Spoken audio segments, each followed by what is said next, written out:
Hello friends, റിയാൻസായുടെ ആദ്യത്തെ YouTube വീഡിയോയിലേക്ക് എല്ലാവർക്കും സ്വാഗതം. ഇന്ന് നമുക്ക് പീനട്സ് കൊണ്ട് അടിപൊളി 3 സ്പ്രെഡ്സ് എങ്ങനെയാണ് ഉണ്ടാക്കുന്നതെന്ന് നോക്കാം. നമുക്ക് കപ്പലണ്ടി വറുത്തെടുക്കാം. കപ്പലണ്ടി ഇപ്പം നന്നായിട്ട് വറുത്ത് വന്നിട്ടുണ്ട്. കിച്ചൺ ടവലിലോട്ടിട്ട് ചെറു ചൂടോടുകൂടി തന്നെ നമുക്ക് കപ്പലണ്ടിയുടെ തൊലി മാറ്റിയെടുക്കാം. കപ്പലിൻ്റെ തൊലി കളഞ്ഞ് എടുത്തിട്ടുണ്ട്. ഇനി നമുക്കിത് മിക്സിയിലോട്ട് മാറ്റാം. 1.5 കപ്പ് കപ്പലിൻ്റെ ഉണ്ട്.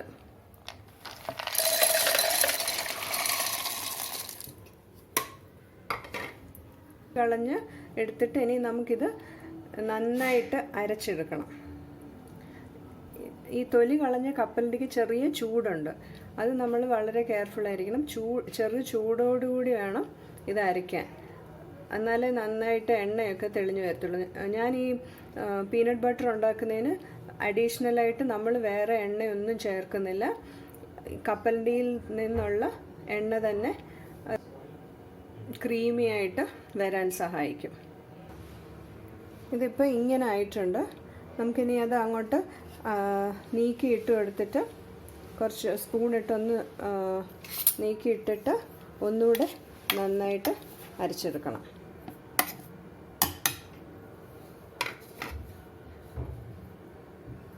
ഇപ്പോൾ ഇത് ഇങ്ങനെ നല്ല ക്രീമി ആയിട്ട് വന്നിട്ടുണ്ട്. ഇതിപ്പോൾ നമ്മൾ ചെറു ചൂടുള്ള തൊലി കളഞ്ഞ കപ്പലണ്ടി അരച്ചെടുത്തിരിക്കുന്നതാണ്. മിക്സിയിൽ കപ്പലണ്ടി അരയ്ക്കുമ്പോൾ നമ്മൾ പൾസ് ഓപ്ഷൻ ഉപയോഗിച്ച് വേണം അരയ്ക്കാൻ. കണ്ടിന്യൂസ് ആയിട്ട് മിക്സി റൺ ചെയ്യരുത്, അല്ലെങ്കിൽ മിക്സി ട്രിപ്പാകാൻ ചാൻസ് ഉണ്ട്. ആ കാര്യം നമ്മൾ പ്രത്യേകം ശ്രദ്ധിക്കണം.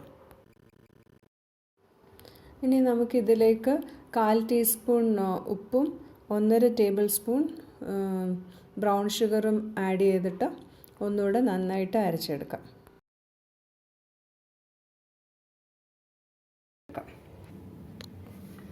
നല്ല ക്രീമി ആയിട്ടുള്ള പീനട്ട് ബട്ടർ റെഡി ആയിട്ടുണ്ട്. ഓയിലൊന്നും ചേർക്കാതെ ക്രീമി പീനട്ട് ബട്ടർ കിട്ടുന്നതിൻ്റെ സീക്രട്ടാണ് ചെറിയ ചൂടുള്ള കപ്പലണ്ടി അരയ്ക്കാനെടുക്കുക. നമുക്കിത് ഞാനൊരു ചെറിയ ബൗളിലോട്ട് മാറ്റാം. നമുക്ക് എത്ര ക്രീമി ആയിട്ടുള്ള പീനട്ട് ബട്ടറാണ്. അങ്ങനെ പീനട്ട് ബട്ടർ റെഡിയായി.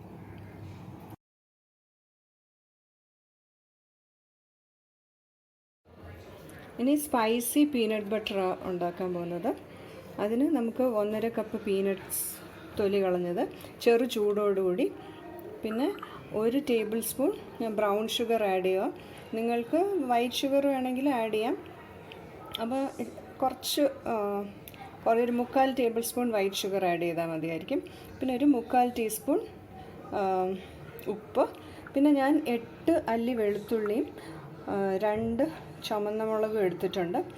നിങ്ങൾ മുളകിൻ്റെ എരി അനുസരിച്ച് കൂട്ടുകയോ കുറയ്ക്കുകയോ ചെയ്യാം. ഇനി നമുക്ക് ഈ മുളകും വെളുത്തുള്ളിയും 1 ടീസ്പൂൺ എണ്ണയിലൊന്ന് ചെറുതായിട്ട് ഫ്രൈ ചെയ്ത് എടുക്കണം. ഞാനതിനായിട്ട് 1 ടീസ്പൂൺ എണ്ണ എടുത്തിട്ടുണ്ട്. അതിലേക്ക് നമുക്ക് ഈ വെളുത്തുള്ളിയും മുളകും ഇട്ടൊന്ന് ചെറുതായിട്ട് ഫ്രൈ ചെയ്തെടുക്കാം. വെളുത്തുള്ളി ഒരു ഗോൾഡൻ ബ്രൗൺ ആവുന്ന വരെ നമുക്ക് ഫ്രൈ ചെയ്യാം. വെളുത്തുള്ളി മുളകും നല്ലതായിട്ട് ഫ്രൈ ആയിട്ടുണ്ട്. നമുക്കിത് എടുത്ത് മാറ്റാം. പീനട്ട് ബട്ടർ ഉണ്ടാക്കിയ മിക്സിയുടെ ജാറിൽ തന്നെ നമ്മൾക്ക് സ്പൈസി പീനട്ട് ബട്ടർ ഉണ്ടാക്കാനായിട്ടുള്ള കപ്പലണ്ടി ഞാൻ ഇട്ട് അതിനെ നന്നായിട്ടൊന്ന് അരച്ചെടുക്കാം. ചെറു ചൂടോടുകൂടിയുള്ള തൊലി കളഞ്ഞ കപ്പലണ്ടിയാണ് ഞാൻ അതിനായിട്ട് എടുത്തിരിക്കുന്നത്.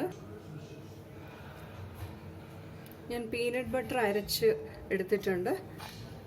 നല്ല ക്രീമി ആയിട്ട് വന്നിട്ടുണ്ട്. ഇനി നമുക്കിതിനകത്ത് ബാക്കിയുള്ള ഉപ്പും ഷുഗറും വെളുത്തുള്ളിയും മുളകും കൂടെ ചേർത്ത് ഒന്നുകൂടെ നന്നായിട്ട് അരച്ചെടുക്കാം.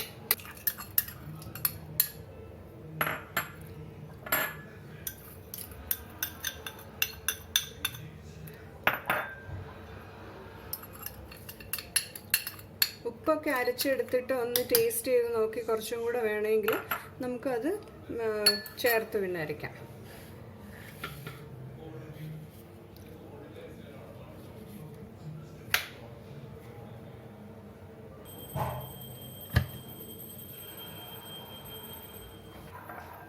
സ്പൈസി പീനട്ട് ബട്ടർ റെഡി ആയിട്ടുണ്ട്.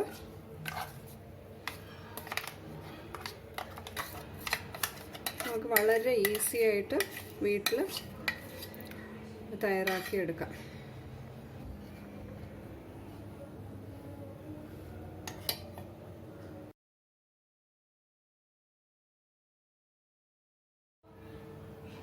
ഇനി നമുക്ക് ചോക്ലേറ്റ് പീനട്ട് സ്പ്രെഡ് ഉണ്ടാക്കാം. അതിനായിട്ട് 1.5 കപ്പ് തൊലി കളഞ്ഞ കപ്പലണ്ടി, 2 ടേബിൾ സ്പൂൺ 2-3 ടേബിൾ സ്പൂൺ പാൽപ്പൊടി, പിന്നെ 4 ടേബിൾ സ്പൂൺ പഞ്ചസാര, 3 table spoon chocolate. 3 table spoon chocolate ഞാനിങ്ങനെ ഗ്രേറ്റ് ചെയ്ത് എടുത്തതാണ്. 1/4 ടീസ്പൂൺ ഉപ്പ്, പിന്നെ 1 ടീസ്പൂൺ വാനില എസൻസ്. നമുക്ക് കപ്പലണ്ടി ആദ്യം ഗ്രൈൻഡ് ചെയ്തെടുക്കാം.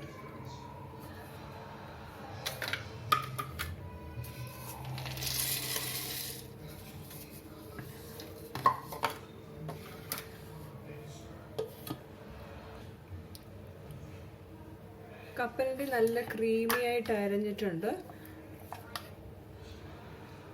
ഇനി നമുക്കിതിനകത്ത് ബാക്കിയുള്ള ഇൻഗ്രീഡിയൻസ് ചേർക്കാം.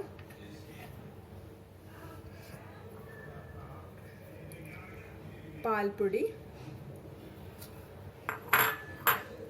പഞ്ചസാര,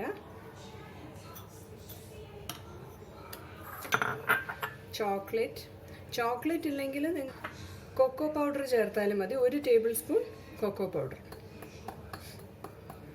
ഉപ്പ്, പിന്നെ വാനില എസൻസ്. നമ്മൾ ഈ പീനട്ട് സ്പ്രെഡുകൾ ഒന്നും ഒരു ഡ്രോപ്പ് എണ്ണ പോലും ചേർക്കാതെ ഉണ്ടാക്കുന്നത്. എന്നാലും നമുക്ക് വളരെ ക്രീമി ആയിട്ടുള്ള പീനട്ട് ബട്ടറും സ്പ്രെഡും ഒക്കെ ഉണ്ടാക്കാൻ സാധിക്കും. ഇത് ഞാൻ അരച്ചെടുത്തിട്ട് വരാം. നമ്മുടെ ചോക്ലേറ്റ് പീനട്ട് ബട്ടർ റെഡി ആയിട്ടുണ്ട്. നമുക്കത് ഈ ബൗളിലോട്ട് മാറ്റാം. എല്ലാവരും ഉറപ്പായിട്ടും ഇത് ഉണ്ടാക്കി നോക്കിയിട്ട് ഫീഡ്ബാക്ക്സ് അറിയിക്കണം. പിന്നെ വീഡിയോ ഇഷ്ടപ്പെട്ടിട്ടുണ്ടെങ്കിൽ please like, share and subscribe. പുതിയ വീഡിയോസിൻ്റെ നോട്ടിഫിക്കേഷൻസ് കിട്ടാൻ വേണ്ടി ആ ബെല്ലൈക്കൺ കൂടെ ഒന്ന് പ്രസ് ചെയ്യണേ. Thank you for watching.